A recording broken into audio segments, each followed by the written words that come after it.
Hello students, स्वागत करता हूं आपका आप ही के चैनल मेरी ऑनलाइन क्लास पर। आज हम पढ़ेंगे some basic concept of chemistry के कुछ और इम्पोर्टेंट टॉपिक्स। इससे पहले हमने 5 वीडियो अपलोड कर दिया है। ये हमारा जो पार्ट है some basic concept of chemistry का पार्ट नंबर 6 रहेगा।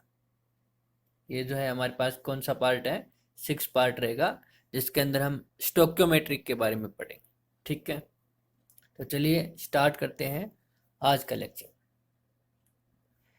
स्टोक्योमेट्री एंड स्टोक्योमेट्रिक कैलकुलेशंस बहुत आसान सा टॉपिक है, कुछ ज़्यादा इसमें है नहीं। जैसे आपने यहाँ पे सेंटेंस में लिखा हुआ पढ़ भी सकते हो कि स्टोक्योमेट्री किससे ड्राइव हुआ है, क्या इसका मतलब है। सीधी सी भाषा में कहा जाए तो देखिए, इसका मीनिंग जो आ गया वो एलिमेंट और मेट्रॉन का मीनिंग आ गया मेजर।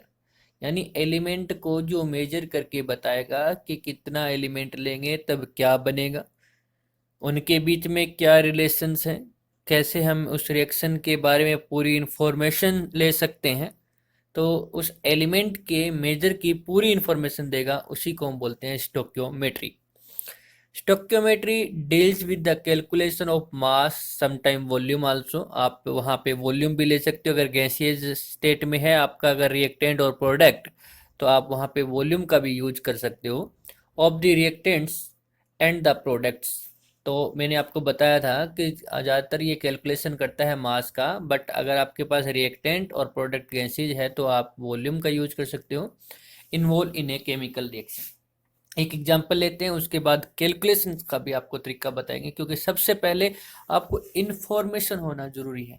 रिएक्शन की अगर इन्फॉर्मेशन होगी तभी हम आगे कैलकुलेशन कर पाएंगे, नहीं तो हम आगे कैलकुलेशन नहीं कर पाएंगे। देखिए, जैसे आपके सामने एक इक्वेशन है, ये CH4 plus O2 CO2 plus H2 means methane and dioxin gas react with each other to form carbon dioxide and water। ये जो आपका CH4 है और ये O2 है, ये तो क्या है इस रिएक्शन के अंदर रिएक्टेंट है। ये तो क्या इस रिएक्शन के अंदर रिएक्टेंट है, and carbon dioxide and water क्या है आपके पास है, प्रोडक्ट है। ये तो सभी को पता है इतना। तो बच्चों एक बात ध्यान रखना, जब भी आप स्टोक्योमेट्री अप्लाई करो, कैलकुलेशन तक जाओ, उससे पहले इक्वेशन को बैलेंस करना बहुत ज़रूरी है। तो यहाँ पे अगर हम बात करें इक्वेशन बैलेंस की, तो आप देख रहे हो कि यहाँ पे पहले से ही मैंने इस इक्वेशन को बैलेंस करके लिखा हुआ है। यहाँ पे मैंने 2 लगाया हुआ है ऑप्शन के आगे, ठीक है।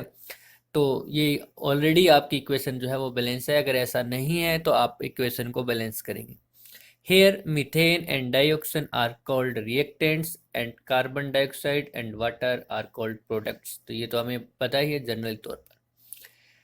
ये कह रहा है कि ये जो ब्रैकेट में जी लगा रखा है ये क्या है, जी इंडिकेट कर रहा है कि all the reactant and products are gases. जैसे मीथेन भी गैस है, डाइऑक्सीजन भी गैस है, कार्बन डाइऑक्साइड भी गैस है, और वाटर भी आपकी गैसियस स्टेट के अंदर है। वाटर तीनों स्टेट के अंदर एग्जिस्ट करता है, सॉलिड, लिक्विड और गैस, ठीक है।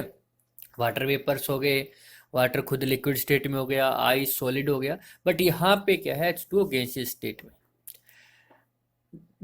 Coefficient 2 for oxygen and H2O और कॉल्ड स्टोक्योमेट्रिक कोफिशिएंट। ये भी ध्यान रखना कि जब आप इक्वेशन को बैलेंस कर देते हो उसके आगे जो एक नंबर लगता है, जो केवल आपके पास बैलेंस करने पर ऑक्सीजन के आगे लगा है और वाटर के आगे लगा है, तो उसको हम स्टोक्योमेट्रिक कोफिशिएंट बोलेंगे। According to above chemical equation, अब देखो क्या क्या इन्फॉर्मेशन बनी। जो भी है उसको हम जैसा भी हम कंसीडर करेंगे वैसा ही हम सपोज करके चलेंगे। जैसे इसके आगे 1 है, इसके आगे 1 है, तो इसका मतलब अगर मैं उसको मोल में कन्वर्ट कर दूं, किस में कन्वर्ट कर दूं, मोल में, तो 1 mole of CH4 react with कितने मोल, अगर ये 1 मोल है तो ऑक्सीजन के कितने मोल हैं, 2 मोल। कार्बन डाइऑक्साइड कितना बनेगा, 1 मोल। वाटर कितना बनेगा, 2 मोल। तो देखिए फिर यही बात लिखी है क्या, 1 mole of CH4 react with 2 moles of O2 to give 1 mole of CO2 and 2 moles of H2। Information मिल गई ना इक्वेशन से, कि अगर आप 1 मोल CH4 रिएक्ट कराओगे 2 मोल ऑक्सीजन के साथ, तो आपको 1 मोल तो मिलेगा कार्बन डाइऑक्साइड और 2 मोल मिलेगा आपको वाटर। 1 मॉलिक्यूल, अब देखो मोल को मॉलिक्यूल में कन्वर्ट कर लेते हैं, तो यहाँ पे हो गया कि 1 molecule of CH4 react will react with आएगा, ये रिएक्ट विद 2 मॉलिक्यूल्स, यहाँ लिख देता हूँ, चलो react with 2 molecules of O2। तो मोल को मॉलिक्यूल में कन्वर्ट कर दिया, तो आप जो यहाँ पे लिखना चाहो उसके हिसाब से चल सकते हो। वॉल्यूम, जैसे 1 वॉल्यूम CH4 का 2 वॉल्यूम डाइऑक्साइड के साथ रिएक्ट करके 1 वॉल्यूम बनेगा कार्बन डाइऑक्साइड का और 2 वॉल्यूम बनेगा वाटर का। ठीक उसी प्रकार हम ये लिख रहे हैं कि 2 मॉलिक्यूल के साथ रिएक्ट करके 1 मॉलिक्यूल बन जाएगा CO2 का और 2 मॉलिक्यूल्स बन जाएंगे H2। अब इसको वॉल्यूम में ले आए, लीटर में ले आए। 22.4 litre of CH4 gas react with, अब ये आपको पता है कि 1 मोल के अंदर जो होता है वो 22.4 लीटर होता है। तो आपका जो 2 मोल हो जाएगा, जहां आपका 2 मोल लिखा है तो वहां पे कितना आ जाएगा, 22.4 को 2 से मल्टीप्लाई करेंगे तो हमारे पास आंसर आ जाएगा 44.8 आ जाएगा। तो यही तो बात लिख रखी है देखो, कि अगर मीथेन का हम 22.4 लीटर लें और ऑक्सीजन कितना लेना पड़ेगा, फिर 44.8 लेना पड़ेगा, तो आपको 22.4 लीटर तो कार्बन डाइऑक्साइड गैस मिल जाएगी और 44.8 लीटर आपको क्या मिल जाएगा, वाटर। इसी प्रकार आप इसको मास के अंदर कैलकुलेट कर सकते हो। मास के अंदर कैलकुलेट करें तो सबका मास निकाल देते हैं। देखो, एक कार्बन का 12 होता है, 4 हाइड्रोजन 4, 12 + 4 कितना हो जाएगा 16। और यहाँ पे अगर हम बात करें तो एक ऑक्सीजन का होता है 16, 2 ऑक्सीजन का 32 और टोटल 4, तो ये हो जाएगा आपका 64। ठीक है। CO2 की बात करें तो कार्बन का 12, ऑक्सीजन का जो आपको पास यहाँ पे होगा कितना हो जाएगा 32, और 32 और 12 कितना हो जाएगा 44, और वाटर का हो जाएगा 18 और 2 से मल्टीप्लाई कर रखा है तो कितना हो जाएगा 36। ये हमने मास निकाली। तो क्या हुआ कि 16 gram of CH4, 16 gram CH4 react with 64 gram of O2, तो आपको क्या देगा 44 gram of CO2 and 36 gram of H2। इस तरह से सारी इंफॉर्मेशन, मास के अंदर भी इतना ग्राम ले तो क्या बनेगा, इतना वॉल्यूम ले तो क्या बनेगा, इतने मोल मैं अगर दे दूं आपको तो क्या बनेगा, मेरे पास इतने मॉलिक्यूल हैं तो क्या बनेगा। ठीक है ना। तो यही इंफॉर्मेशन आपकी स्टोक्योमेट्री कहलाती है। तो मैंने क्या किया, देखो मास को मोल में कन्वर्ट किया और मोल को नंबर ऑफ मॉलिक्यूल में कन्वर्ट किया। फॉर्मूला आपको एक पहले करवाए रखा है, डेंसिटी क्या होती है, मास डिवाइड बाई वॉल्यूम होती है। चलिए इस पे एक और हम एक्सरसाइज में से एक क्वेश्चन कर लेते हैं ताकि आपको थोड़ा सा और कंसेप्ट क्लियर हो जाए। चलिए देखते हैं क्वेश्चन के बारे में। देखिए क्वेश्चन आपके सामने है। क्वेश्चन में क्या पूछ रखा है कि how many moles of methane are required, कितने मोल्स रिक्वायर्ड है, यानी इनकी संख्या, हमें हाउ मेनी मोल्स की संख्या निकालनी है और वो भी मीथेन की, कि 22 ग्राम CO2 प्रोड्यूस हो। 22 ग्राम CO2 प्रोड्यूस करने के लिए हमें कितना चाहिए, तो ध्यान से देखिए। अभी अगर हम इसकी मैं कंपेयर करूं तो ये है 1 मोल और ये कितना है 2 मोल, ये कितना है 1 मोल और ये कितना है 2 मोल। अगर मास में कन्वर्ट करूं अब इनको तो इसका कितना हो जाएगा 44 ग्राम और इसका हो जाएगा 16 ग्राम। अब सीधी सी बात, आपको 44 ग्राम CO2 प्रोड्यूस करने के लिए कितने मोल चाहिए आपको, वैसे देखा जाए तो 1 चाहिए। सीधी सी बात, कितने चाहिए 1 चाहिए, क्योंकि अभी क्या पूछा मोल, अभी ग्राम में भी बताऊंगा। अब इसके साथ रिलेशन कर लिए देखो, यानी 44 ग्राम CO2 प्रोड्यूस करने के लिए, CO2 प्रोड्यूस करने के लिए जो number of moles of CH4 की जो रिक्वायरमेंट है वो कितनी है, वो 1 CH4 की रिक्वायरमेंट, एक मोल की। तो 1 ग्राम के लिए कितनी हो जाएगी, 1 ग्राम के लिए लिखेंगे 1/44। हमें कितना ग्राम प्रोड्यूस करना है 22 ग्राम, तो 22 ग्राम के लिए कितनी होगी, तो हम मल्टीप्लाई कर देंगे 22, सॉल्यूशन कर लेंगे, कैंसिल आउट हो जाएगा, कितना आ जाएगा आंसर हाफ मोल। यानी हाफ मोल को कैसे लिखता हूँ 0.5 मोल। बस यही तो आपको यूज करना है, इसी तो कैलकुलेशन का यूज करना है। समझ में आ गई बात क्या। देखो अब फिर से, अगर मान लो ये कहता है कि how many grams, how many mass, ऐसे बोल दो, मान लो how many mass of methane are required, तो आप लिखते आप इसी को हम ऐसे करते, जस्ट ए मिनट,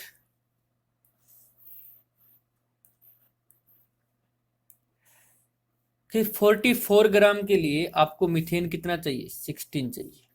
1 ग्राम के लिए 1 ग्राम के लिए कितना चाहिए, 1 ग्राम के लिए चाहिए आपको 16/44।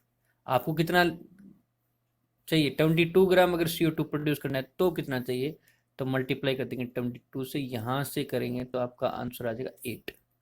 तो 8 ग्राम। तो आपसे कुछ भी पूछ ले, आप इस तरह से कैलकुलेट कर सकते हैं। आई होप आपको ये समझ में। तो इस तरह के आप और भी प्रैक्टिस करेंगे, न्यूमेरिकल देखेंगे तो आपको समझ में आ जाएगा। चलिए नेक्स्ट टॉपिक की तरफ बढ़ते हैं। ये भी आसान सा ही टॉपिक है, लिमिटिंग रिएक्टेंट या रिएजेंट। कई बार लिमिटिंग रिएजेंट लिखा आ जाएगा, कई बार लिमिटिंग रिएक्टेंट लिखा जाएगा। नाम से क्लियर हो रहा है, लिमिट के अंदर, यानी ज्यादा अमाउंट के अंदर ना हो। The amount of products form depend upon the reactant which has reacted completely. देखो सीधी सी बात है, जब रिएक्टेंट ही नहीं होगा तो प्रोडक्ट फॉर्म कैसे होगा, तो डेफिनेटली वो डिपेंड करता है रिएक्टेंट पे। और ऐसा reactant which react completely in the reaction is called limiting reaction.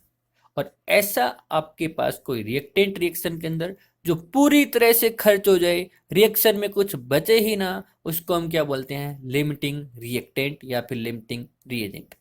The reactant which is not consumed completely in the reaction is called excess reactant. अब जो बच जाएगा, जो पूरी तरह से खर्च नहीं होगा, उसको हम बोलेंगे एक्सेस रिएक्टेंट, और जो पूरी तरह से खर्च हो जाएगा उसको हम बोलेंगे लिमिटिंग रिएक्टेंट।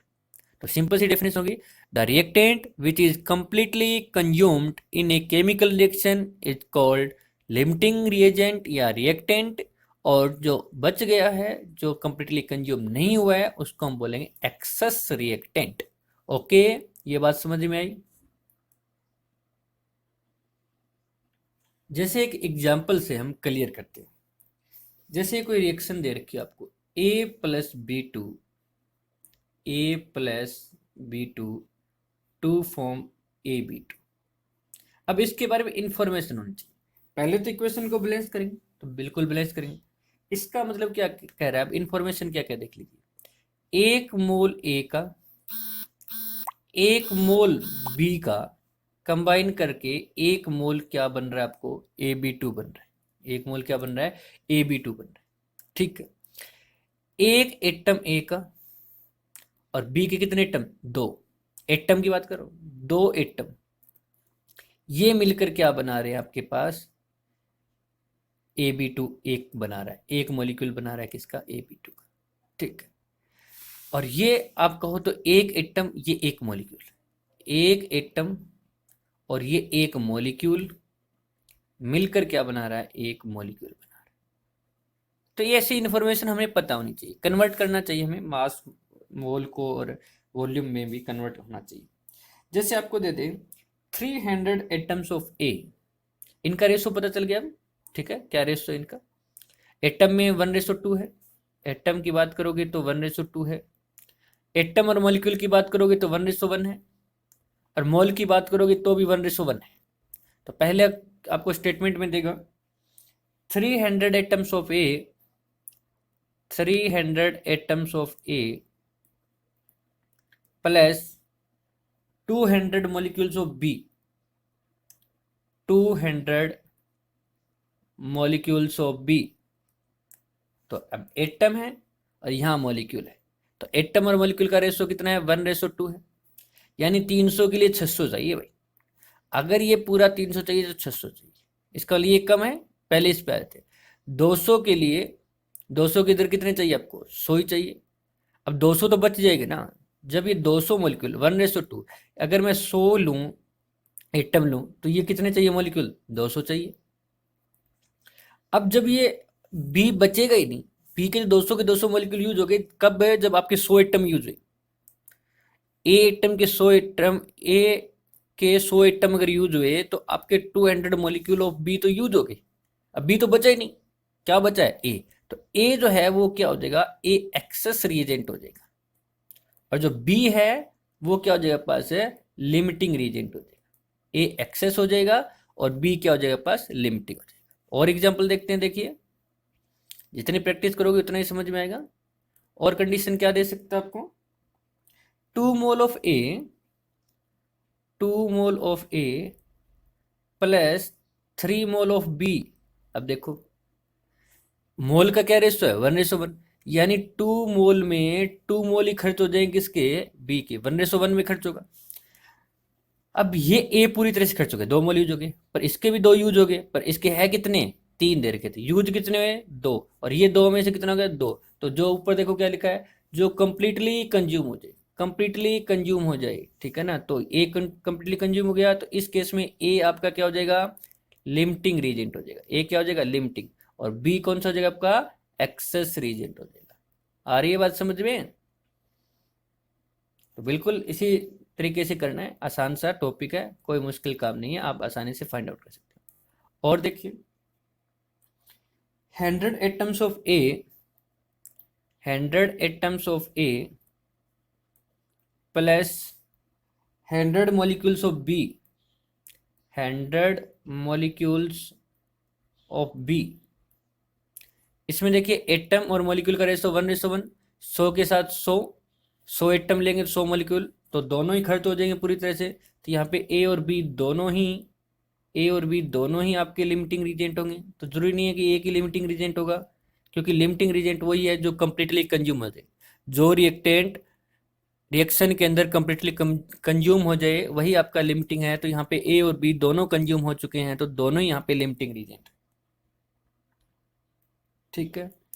और बात कर लेते हैं एक और एग्जांपल से, इसी में कंडीशन दे देते हैं।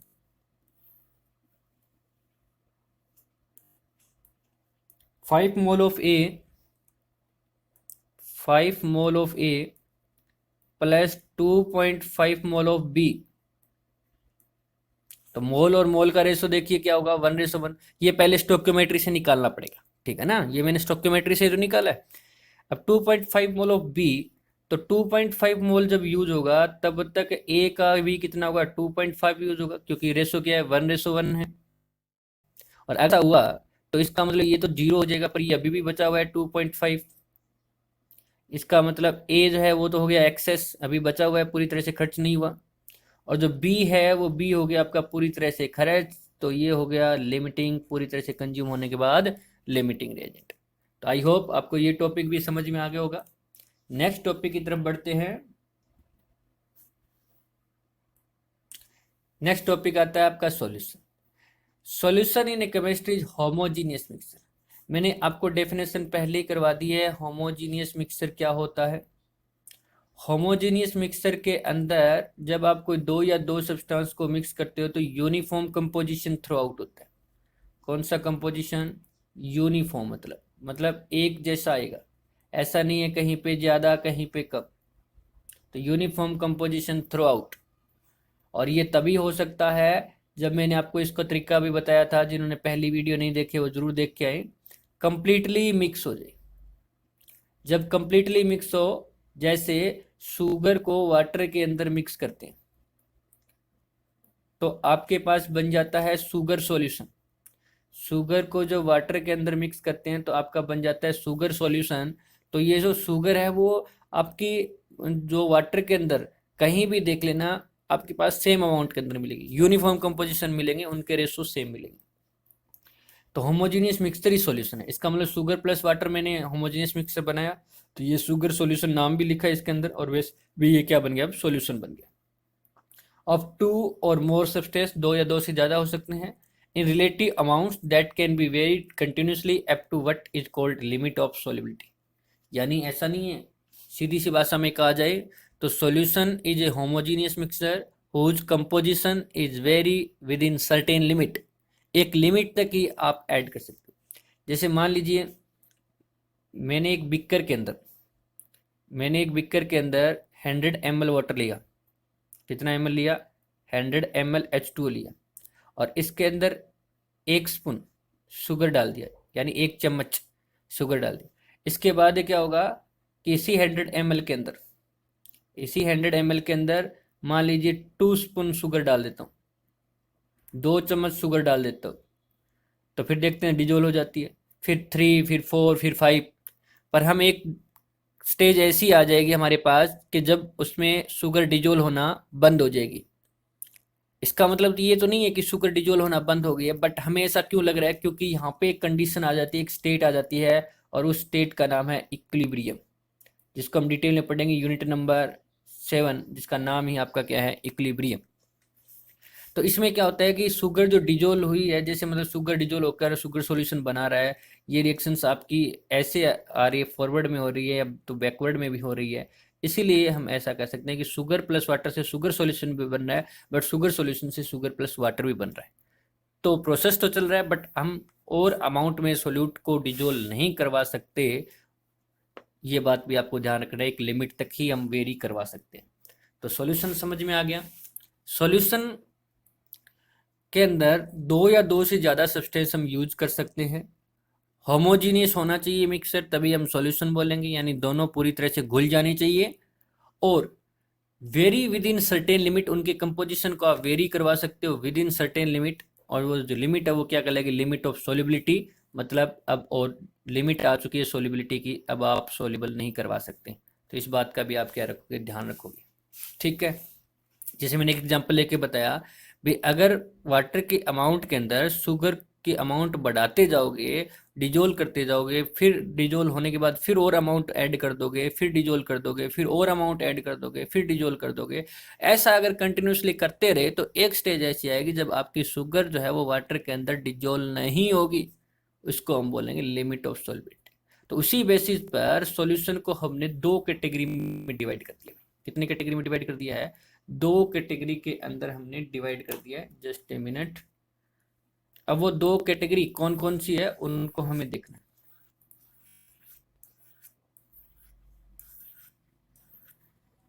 अभी इसकी रिक्वायरमेंट नहीं है, तो हम इसको थोड़ा सा साइड में कर देते हैं। देखो, अगर हम बात करें सॉल्यूशन, तो सॉल्यूशन को हमने दो कैटेगरी में डिवाइड कर देना है। एक सॉल्यूशन हम बोलेंगे अनसैचुरेटेड सॉल्यूशन, अनसैचुरेटेड सॉल्यूशन, और एक हो जाएगा पास saturated solution, saturated solution. Unsaturated solution जो हमने क्या कहा था कि जैसे ही हमने वाटर लिया और उसके अंदर 1 चम्मच शुगर की ऐड की, तब जो सॉल्यूशन बना वो अनसैचुरेटेड था। ठीक है, अब और 1 चम्मच शुगर की ऐड की, वो भी डिजोल होगी, इसका मतलब वो भी अनसैचुरेटेड सॉल्यूशन है। जब ऐसा आप कंटिन्यूसली करते जा रहे हो, शुगर की अमाउंट ऐड करते जा रहे हो, डिजोल करते जा रहे हो, तो एक स्टेज ऐसी आएगी जब शुगर डिजोल नहीं होगी। जब शुगर डिजोल नहीं होगी, वो जो सॉल्यूशन होगा वो सॉल्यूशन आपका सैचुरेटेड सॉल्यूशन होगा। वो सॉल्यूशन आपका कैसा होगा, सैचुरेटेड सॉल्यूशन होगा। इसका मतलब अनसैचुरेटेड सॉल्यूशन तो वो होता है जिसमें हम और ज्यादा शुगर की अमाउंट ऐड कर सकते हैं। ठीक है, उससे पहले मैं आपको दो और बता देता हूँ, दो कंसेप्ट हमें और सीखने चाहिए थे सैचुरेटेड और अनसैचुरेटेड से पहले। सॉल्यूशन के अंदर जो कंपोनेंट होते हैं उनको भी दो पार्ट के अंदर डिवाइड किया गया है। एक को बोलते हैं हम सोलवेंट और एक को हम बोलते हैं सोल्यूट। एक को बोलते हैं सोलवेंट और एक को हम क्या बोलते हैं, solute. The component, the component या सब्सटेंस एक ही बात है, यहाँ पे कंपोनेंट वर्ड भी यूज कर सकते हैं। The component which is present in, which is present in large amount in a solution, large amount in a solution is called solvent। उसको हम solvent बोलेंगे। आगे बात समझे, जो कंपोनेंट ज्यादा अमाउंट के अंदर होगा उसको हम solvent बोलेंगे। तो सोल्यूट किसको बोलेंगे, जो कम अमाउंट के अंदर होगा। सोल्यूट किसको बोलेंगे, जो कम अमाउंट के अंदर होगा। तो क्या लिखेंगे, the component which is present in small amount, जो स्मॉल अमाउंट के अंदर प्रेजेंट होगा उसको हम क्या बोलेंगे, सोल्यूट बोलेंगे। जैसे मैंने एग्जांपल लिया, अभी बात की थी शुगर प्लस वाटर। जैसे शुगर प्लस वाटर को डिजोल्व करवाया और कौन सा सॉल्यूशन बनाया था, शुगर सॉल्यूशन बनाया था। तो इसमें कम कौन होगा, लेस अमाउंट के अंदर कौन कौन होगा, तो आपको डेफिनेटली कहोगे शुगर कम अमाउंट के अंदर होगा। और शुगर अगर कम अमाउंट के अंदर होगा तो ये शुगर जो है वो क्या हो जाएगा पास, सोल्यूट हो जाएगा, और वाटर क्या हो जाएगा, सॉल्वेंट हो जाएगा। और एक बात और भी ध्यान रखें, नोट लगा के लिख देता हूं, water is universal solvent, water is an universal solvent. Water जो है वो आपका क्या रहने वाला है, यूनिवर्सल सॉल्वेंट रहने वाला है, चाहे उसकी अमाउंट कम हो चाहे उसकी अमाउंट ज्यादा हो। वाटर अगर आ जाता है ट्रेस क्वांटिटी के अंदर वो एक अलग बात है, बाकी अगर ये लिक्विड फॉर्म में है तो वाटर को हमेशा ही एज ए यूनिवर्सल सॉल्वेंट लेके चलना है। ओके, तो जो शुगर है और वाटर को ऐड करके हमने शुगर सॉल्यूशन बनाया, उसमें सोल्यूट आपका शुगर और सॉल्वेंट आपका वाटर। तो ये होता है आपके पास सोल्यूट। तो अनसैचुरेटेड सॉल्यूशन की बात चल रही थी, तो हमने कहा कि ऐसा सॉल्यूशन जिसमें शुगर को ऐड किया जा सकता था, यानी जिसमें हम सोल्यूट की अमाउंट ऐड कर सकते हैं, वो हो गया अनसैचुरेटेड सॉल्यूशन। और जब शुगर डिजोल्व होना बंद हो गई थी, उस सॉल्यूशन को बोला था हमने सैचुरेटेड सॉल्यूशन, मतलब जिसके अंदर और ज्यादा अमाउंट के अंदर सोल्यूट को ऐड नहीं कर सकते। ऐसे एक एग्जांपल और देता हूं मैं आपको एयर का। तो एयर के अंदर आपसे पूछे कि सॉल्वेंट कौन है, तो आप बताओ सबसे ज्यादा अमाउंट के अंदर क्या है, और सोल्यूट कौन है कम अमाउंट के अंदर क्या है। तो सॉल्वेंट आपको सबका आंसर आ जाएगा, नाइट्रोजन गैस है, क्योंकि एयर के अंदर लगभग 78% नाइट्रोजन गैस होती है। अब आपके पास ऑक्सीजन है, कार्बन डाइऑक्साइड है, वाटर वेपर्स है, और भी अदर गैसेज है, वो सारी किसमें आ जाएगी, सोल्यूट में। सोल्यूट एक से ज्यादा हो सकते हैं बट सॉल्वेंट एक से ज्यादा नहीं हो सकता, क्योंकि सॉल्वेंट की डेफिनेशन क्या कह रहा है कि वो ज्यादा अमाउंट के अंदर, जो एक्सेस अमाउंट के अंदर, अब एक्सेस में तो एक ही होगा ना, जो लेस में होंगे बाकी सारे लेस में आ जाएंगे, तो सोल्यूट एक से ज्यादा हो सकते हैं बट सॉल्वेंट एक से ज्यादा नहीं हो सकता। तो जल्दी से अब डेफिनेशन भी लिख देते हैं किसकी, सेचुरेटेड की और अनसैचुरेटेड की। सबसे पहले डेफिनेशन लिखता हूं मैं, unsaturated solution, unsaturated solution, the solution in which more amount of solute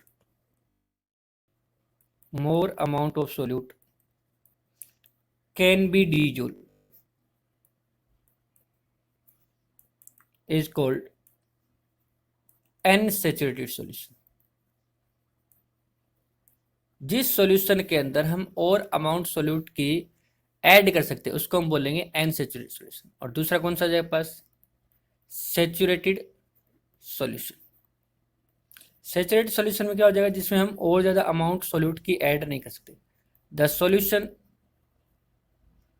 in which more amount of solute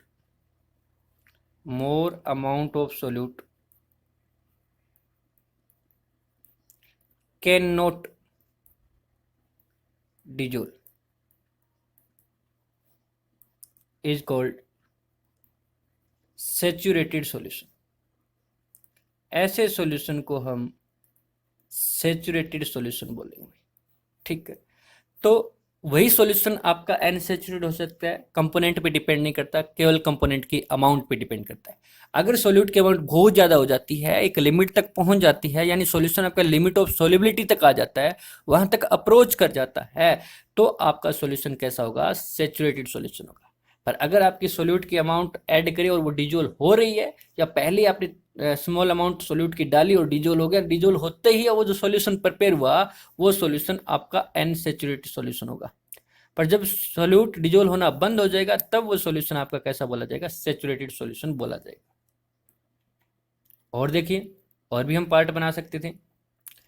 solution के कुछ और भी कैटेगरी में आते हैं on the basis of components की, कितने कंपोनेंट प्रेजेंट है। जैसे फर्स्ट आपका आता है बाइनरी सॉल्यूशन। +2 तक आपके जो सॉल्यूशन है वो ज़्यादातर हमारे बाइनरी ही रहेंगे, बाइनरी सॉल्यूशन। एक होता है आपका टर्सरी सॉल्यूशन, टर्सरी सॉल्यूशन, और एक होता है आपके पास quaternary solution, quaternary solution. Binary solution, tertiary solution और क्वार्टनरी सॉल्यूशन। बाइनरी सॉल्यूशन के अंदर कितने कंपोनेंट होते हैं, 2 कंपोनेंट प्रेजेंट होते हैं। कितने कंपोनेंट्स प्रेजेंट होते हैं, 2 कंपोनेंट। ऐसा सॉल्यूशन जो केवल 2 ही कंपोनेंट से मिलकर बना हो उसको हम बोलते हैं बाइनरी कंपोनेंट्स। जैसे ए और बी को मिक्स कर हमने एक सॉल्यूशन बनाया, कौन सा, ए बी। जैसे अभी इसका एग्जांपल दिया था, कौन सा, शुगर सॉल्यूशन। शुगर सॉल्यूशन ने शुगर और वाटर को डिजोल्व करवाया था, 2 ही सब्सटेंस को यूज किया था, 2 ही कंपोनेंट को यूज किया था, तो वो सॉल्यूशन कैसा था, बाइनरी सॉल्यूशन था। टर्सरी सॉल्यूशन के अंदर कितने कंपोनेंट्स हो जाएंगे, 3 कंपोनेंट्स हो जाएंगे। कितने कंपोनेंट्स हो जाएंगे, 3। जैसे ए प्लस बी प्लस सी को कंबाइन करके अगर हम कोई सॉल्यूशन बनाएंगे तो उसको हम बोलेंगे टर्सरी कंपोनेंट। ठीक उसी प्रकार अगर आपके पास कंपोनेंट हो जाते हैं 4 तो उसको हम क्या बोलेंगे, क्वाटरनरी सॉल्यूशन। जैसे A plus B plus C plus D को मिलाकर अगर आपके पास 4 कंपोनेंट को मिलाकर अगर आप सॉल्यूशन को प्रिपेयर करते हो तो वो जो सॉल्यूशन है वो सॉल्यूशन क्वाटरनरी कहलाएगा। पर ज़्यादातर हमारे सिलेबस के अंदर कौन से सॉल्यूशन आएंगे, बाइनरी सॉल्यूशन। फिर भी पता होना चाहिए बाइनरी सॉल्यूशन क्या होता है, the solution which is contain which contain 2 components, और जिसके अंदर 3 कंपोनेंट्स टर्सरी सॉल्यूशन बोल देंगे, 4 कंपोनेंट्स क्वाटरनरी सॉल्यूशन बोल देंगे। ठीक है, चलिए सॉल्यूशन का इंट्रोडक्शन हो गया, अब आगे बढ़ते हैं। Reaction in solution, when the reactions are carried out in solution, the amount of substance present in given volume can be expressed in any of the following ways। अब देखो जब हम बात करते हैं केमिकल रिएक्शन की, क्योंकि हमें तो केमिकल रिएक्शन को पढ़ना है, सॉल्यूशन तो +2 क्लास के अंदर है, सॉल्यूशन तो +2 क्लास के अंदर है, तो हम केवल यहाँ पे केवल मैं आपको एनसीईआरटी की टर्म करा रहा हूँ, बता भी दूंगा कि कौन कौन सी टर्म मैं अब यहाँ पे नहीं करवा रहा हूँ। तो कहते हैं कि जब रिएक्शन कैरी आउट करते हो आप सॉल्यूशन के अंदर, तो अमाउंट ऑफ सब्सटेंस जो प्रेजेंट होती है उसको एक्सप्रेस करने के लिए अलग बनाया, जैसे मास परसेंटेज, मोल परसेंटेज, मोलरिटी, मोलिलिटी, एक होता है आपके पास नॉर्मलिटी, एक होता है आपके पास वॉल्यूम परसेंटेज, वॉल्यूम परसेंटेज, ठीक है, एक होता है पार्ट्स पर मिलियन। तो ये टोटल 60 टर्म हो गई है, पर मैंने आपको 4 ही यहाँ पे बताना है क्योंकि 4 ही आपके एनसीईआरटी के अंदर है। ठीक है, हम 4 को ही डिस्कस करेंगे। एक और मैं आपको बताऊं तो यहाँ पर हम ये भी कह सकते हैं कि कंसंट्रेशन निकालने के मेथड है। कंसंट्रेशन क्या होती है, सॉल्यूशन की अमाउंट ऑफ सॉल्यूट निकालना कंसंट्रेशन होती है। ठीक है, amount of solute present in a solution is known as concentration of solution. तो 1 बाई 1 इसको स्टडी करते हैं कि मास परसेंटेज क्या होता है, तो मास भी सॉल्यूट का निकालना पड़ेगा। मोल फ्रैक्शन क्या होता है, मोलरिटी क्या होती है, मोलिटी क्या होती है। सबसे ज्यादा टर्म यूज होगी ये आपकी मोलरिटी, मोलिटी और मोल फ्रैक्शन। ठीक है, चलिए देख लेते हैं 1 बाई 1। ये रहा आपके पास मास परसेंटेज। मास परसेंट तो निकालना बहुत आसान है। It is obtained by using the following relation, mass percentage equal to mass of solute divided by mass of solution. मैं जनरली ए बी एक सॉल्यूशन कंसीडर करके चलूंगा। ए बी जो है वो आपका सॉल्यूशन होगा, मैं आपको बता देता हूँ, और जो ए है वो हमेशा ही रिप्रेजेंट करेगा सॉल्वेंट को, और जो बी है वो रिप्रेजेंट करेगा हमारे पास सॉल्यूट को, और ये बाइनरी सॉल्यूशन देगा। तो अगर इसका मास परसेंटेज निकालना है तो मास परसेंटेज किसके को जाएगा, मास ऑफ सॉल्यूट, तो मास के लिए लगा देंगे स्मॉल m और सॉल्यूट के लिए लगा देंगे b divide by mass of solution into क्या कर देंगे 100। ठीक है, जस्ट ए मिनट, इंटू 100। ठीक, अब देखिए अगर मान लो ए और बी का अलग अलग है तो मास परसेंटेज निकालना है तो कैसे निकालेंगे, मास of solute divide bye mass of solvent plus mass of solute को दोनों को ऐड करेंगे और फिर मल्टीप्लाई करेंगे तो आपके पास सॉरी डिवाइड करेंगे तो आपके पास आ जाएगा मास परसेंटेज। ठीक है, तो मास परसेंटेज निकल जाएगा मास of solute divide bye mass of solution into 100। यानी कहने का मतलब रिलेशन यही है, हमें यही इसको क्या करना है, यूज करना है। ठीक है, क्लियर है यहाँ तक? आई होप कि आपको ये भी क्लियर हो गया होगा। इसी प्रकार से आपके पास होता है वॉल्यूम परसेंटेज। तो वॉल्यूम परसेंटेज भी बता देता हूँ, अगर यहाँ पे वॉल्यूम परसेंटेज निकालना होता तो भी आप यहाँ पे सॉल्यूट का निकालते। जैसे आपके पास हो जाता है वॉल्यूम परसेंटेज, तो volume of solute divided by volume of solution into 100। Volume percentage is equal to volume of solute divide by volume of solution into 100। तो अगर यहाँ पे मैथमेटिक्स फॉर्म में लिखें तो V B divide by V S into 100, तो ये आपका वी परसेंटेज आ जाएगा। ठीक है, निकाल लोगे इस तरीके से। नेक्स्ट देखिए, mole fraction. It is the ratio of number of moles of a particular component to the total number of moles of solution. यानी इसमें किसी का भी निकाल सकते हैं। जैसे मान लीजिए मेरे पास सॉल्यूशन था ए और बी। ठीक है, ए और बी, ए बी सॉल्यूशन था, उसके अंदर 2 कंपोनेंट हो गए ए और बी। ए का नंबर ऑफ मोल्स मान लेता हूँ एन ए और बी का नंबर ऑफ मोल्स मान लेता हूँ एन बी। तो जब मुझे मोल फ्रैक्शन निकालना है ए का, तो जिसका निकालना है उस पर्टिकुलर मतलब ए का निकाल रहा हूँ तो ए का नंबर ऑफ मोल्स ऊपर आएगा। देखो रेशो होता है number of moles of particular component, तो ए का निकाल रहा हूँ तो ए का पर्टिकुलर का आ गया टू टोटल नंबर, तो टोटल आपका क्या हो जाएगा, Na प्लस Nb हो जाएगा। इसी प्रकार अगर हम बात करें बी के मोल फ्रैक्शन की, तो कितना हो जाएगा, Nb divide by Na plus Nb हो जाएगा। अब थोड़ा सा देखिए, अगर मैं इन दोनों को ऐड करता हूँ तो क्या आता है, इन दोनों को ऐड करें तो क्या आता है, नीचे लिख देता हूँ देखो, अगर मैं x A plus X B करूँ, यानी मोल फ्रैक्शन ऑफ ए और मोल फ्रैक्शन बी का सम करूँ, तो देखिए क्या हो जाएगा, ए की वैल्यू क्या थी, Na divide by Na plus Nb, plus का साइन लगाया, अब एक्स बी की वैल्यू पुट करेंगे तो कितना आ जाएगा, Nb divide by Na plus Nb।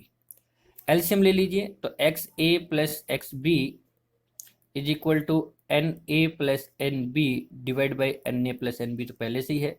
Solution करने के बाद ऊपर भी Na प्लस Nb आ गया, कैंसिल हो गया, यानी मोल फ्रैक्शन का जो सम है वो X A plus X B is equal to कितना आता है, 1 आता है।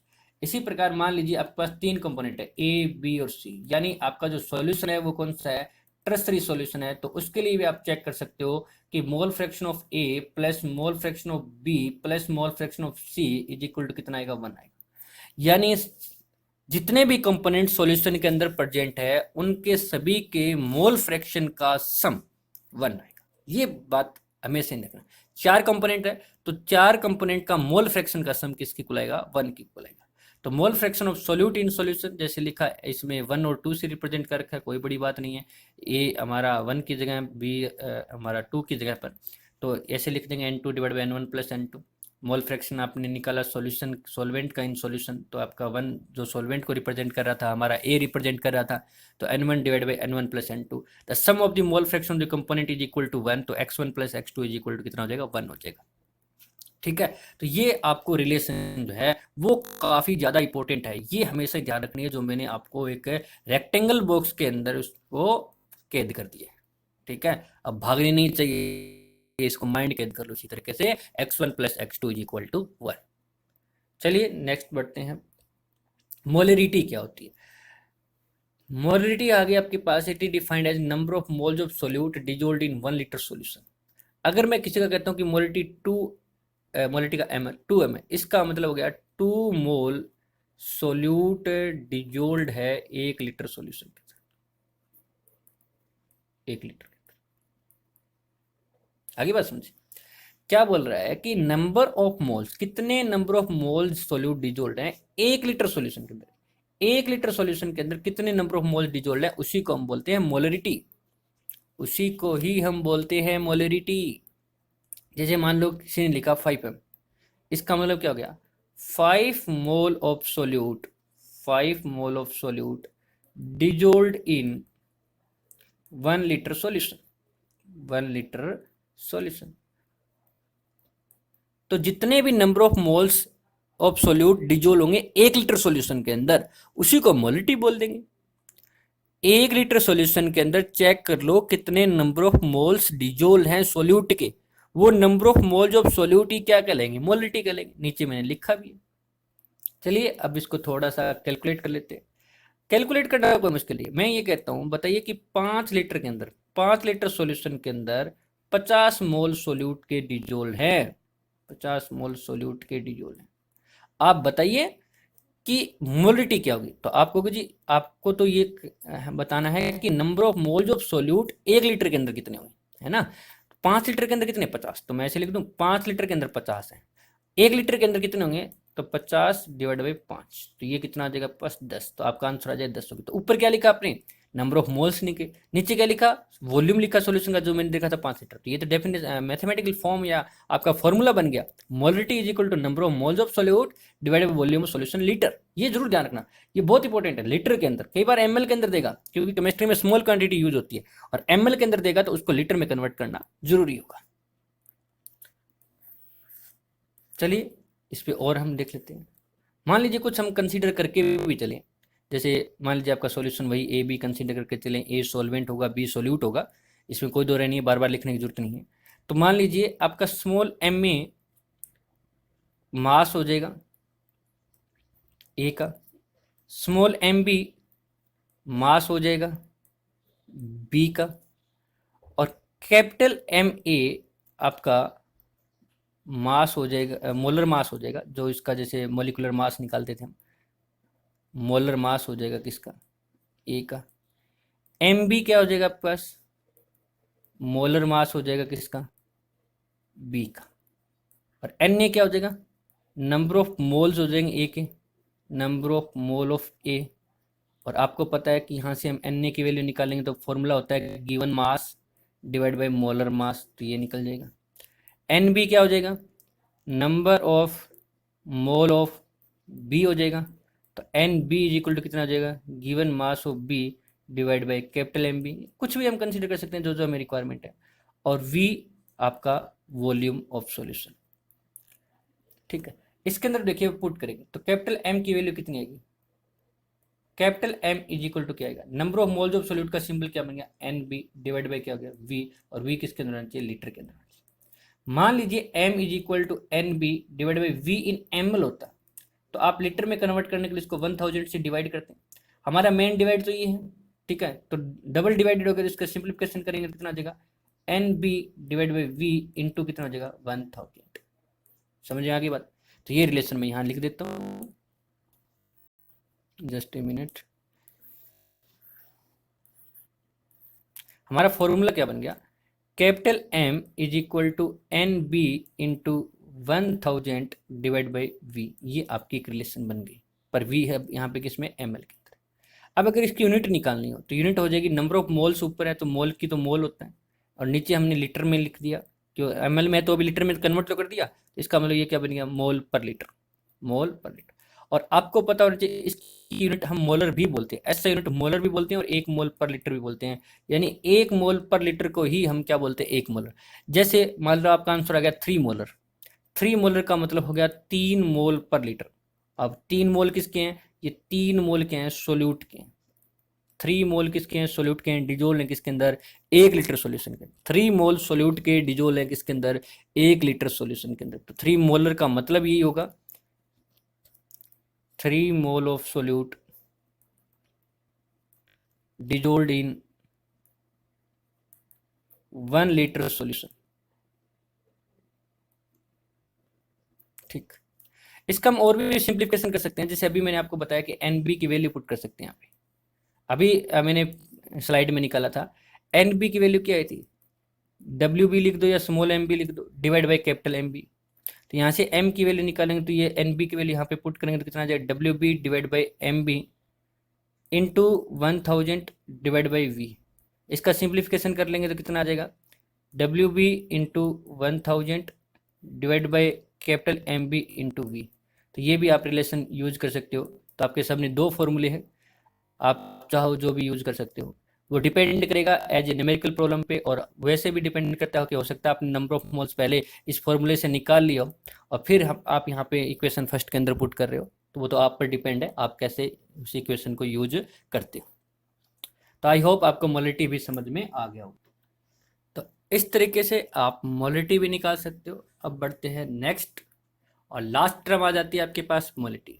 जितना आपका मोलिटी और मोलिटी के नाम में फ़र्क है उतना इस टोटल डेफिनेशन के अंदर फ़र्क है। Number of moles of solute वो तो देखते थे प्रेजेंट इन 1 लीटर सोल्यूशन, और यहाँ पे देखेंगे 1 किलोग्राम सॉल्वेंट बस, और उसको कैपिटल M से डिनोट करते थे, इसको स्मॉल m से डिनोट। तो मोलिटी हो जाएगा number of moles of solute divide by mass of solvent in kilogram. तो मैथमेटिक्स में लिखे हैं तो M is equal to number of moles of solute के लिए NB, और मास ऑफ सॉल्वेंट को मान लीजिए मैं WA लिख देता हूँ किलोग्राम के अंदर, तो यही फॉर्मूला हो जाएगा। तो इसकी यूनिट की बात करूँ तो आपको पता है मोल, मोल और किलोग्राम को हम लिखेंगे तो आपको पता है नीचे डिवाइड में है तो इसको हम बोलेंगे मोल पर kilogram.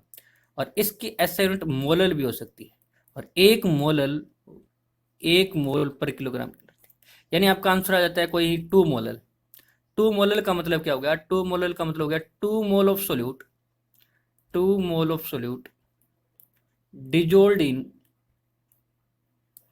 1 kilogram solvent. 1 kilogram solvent के अंदर 2 मोल ऑफ सोल्यूट डिजोल्ड हैं। 1 किलोग्राम सोलवेंट के अंदर 2 मोल ऑफ सोल्यूट डिजोल्ड हैं तो बोलेंगे 2 मोल। अगर 1 किलोग्राम सोलवेंट के अंदर 4 मोल ऑफ सोल्यूट डिजोल्व होती है तो मैं बोलता 4 मोलर। जबकि यहीं पर मोलर होता, यहीं पर 2 मोलर होता तो मोलिटी से आया, इसका 2 मोल्स ऑफ सोल्यूट डिजोल्ड इन यहाँ पे आ जाता फिर 1 लीटर सोल्यूशन। 2 मोलर होता तो 1 लीटर सोल्यूशन, और 2 मोलर है तो 1 किलोग्राम सोल्वेंट। बस इतना ही फर्क है और कोई भी फर्क नहीं है। देखिए फिर से फॉर्मूला लिख देता हूँ, small m is equal to N B divide by W A, और डब्ल्यू ए किसके अंदर है, किलोग्राम के अंदर। फिर से देखिए, small m is equal to N B divide by W A, अगर ग्राम में है तो इसको किलोग्राम में कन्वर्ट करोगे, किलोग्राम में कन्वर्ट करने के लिए 1000 से डिवाइड करोगे, और इसका सिंप्लीफिकेशन करो तो N B into 1000 divide by W A आ जाएगा। पर ये फॉर्मूला तब लगाना है जब वो क्या हो, ग्राम में दे रखा हो, तो आप डायरेक्ट या फिर किलोग्राम में कन्वर्ट करके फिर पुट कीजिए, कोई दिक्कत नहीं होती। तो m इज इक्वल टू कितना आ जाएगा, N B into 1000 divide by W A, ये किस में ग्राम, और एन बी की वैल्यू हम जानते हैं, तो एन बी की वैल्यू कितनी हो जाएगी, small M B divide by capital M B. अगर ये वैल्यू हम पुट करेंगे तो हमारा आंसर देखिए किस में कन्वर्ट हो जाता है, M B divide by capital M B into 1000 divide by W. इसका सिंप्लीफिकेशन कर लेते हैं, स्मॉल एम किसके इक्वल आ जाएगा, small M B into 1000 divided by capital M B into W A, और वो भी डब्ल्यू किसमें, ग्राम। ओके, तो ये था हमारा first unit, some basic concept of chemistry. इसी के साथ ही हमारी फर्स्ट यूनिट कंप्लीट होती है। थैंक यू बच्चों।